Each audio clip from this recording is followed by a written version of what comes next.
বর্তমান সময়ে জনপ্রিয় কমেডি জুটি রাশেদ সীমান্ত ও অহনা রহমান। দিন দিন বাংলা নাটকের জনপ্রিয়তা বেড়েই চলেছে। সেই ধারাবাহিকতায় আবারও নতুন নাটক নিয়ে হাজির হয়েছেন জনপ্রিয় এই জুটি।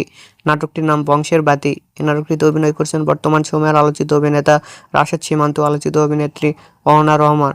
এই নাটকটি রচনা ও পরিচালনা করেন সোহেল হাসান। নাটকটি খুব শীঘ্রই আর টিভির পর্দায় দেখতে পারবেন। আপনারা দেখতে চাইলে অবশ্যই ঈদে আর টিভির পর্দায় চোখ রাখুন এবং নিয়মিত নতুন নতুন নাটকের আপডেট পেতে হলে অবশ্যই চ্যানেলটিকে সাবস্ক্রাইব করে রাখুন। পরবর্তী ভিডিওর জন্য অপেক্ষা করুন।